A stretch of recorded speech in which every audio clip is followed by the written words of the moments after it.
நீங்கள் ஜாமத்தில் பூஜை கட்டும் போது அந்த சுடுகாட்டில் பேய்களுக்கெல்லாம் பூசை பண்ணி அந்த அவள் பொறிக்கடலை கொடுத்தா கையில் இருக்கிற புருங்க அந்த குடிசாத்தானுங்க அது அது படும்போது மசுராக நம்ம மேலே உரசுங்க, கிச்சு பிச்சு கிச்சு பிச்சு கிச்சுன்னு கத்துங்க. அதுதான் நம்ம ஜாமத்தில் போகும்போது ஒரு ஏவுதல் வரும், இன்னாருக்கு சொல்லணும், இந்த வீட்டுக்கு இது சொல்லணும், இந்த வீட்டுக்கு சொல்லணும், பகலில் இவருக்கு இது நடக்குதுன்னு சொல்லி அந்த குறி சொல்கிற ஏவுகிற ஆவியை கொண்டு தான் அவங்க சொல்கிறதுனால தான் அவங்கள நம்புகிறாங்க, நாங்கள் கேட்டது கொடுக்குறாங்க.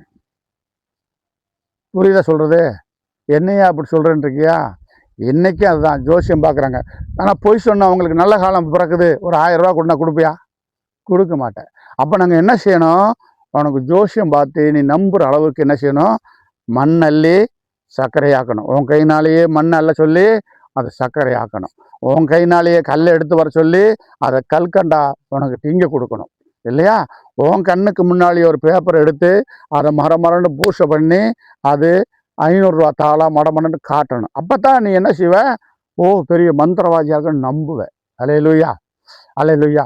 இப்படி மந்திரம் போட்டு கொண்டு இருந்த எண்ணெய் இன்னைக்கு இயேசுடைய பாதகராக மாற்றி சமாதானத்தோட குடும்பமாக என்னை வாழ வச்சிருக்கிறாரு. கர்த்தர் அவங்களை கேட்ட எல்லாரையும் ஆசீர்வதிக்கிறார். பேய்களை அந்த காலத்தில் உடுக்கடிச்சு ஆட விட்டு அதன் மூலியம் சம்பாரித்து வாழ்ந்தோம். இந்த காலத்தில் இயேசு நாமத்தினாலேயே பிசாசே என்று நாங்கள் விரட்டுகிறோம்.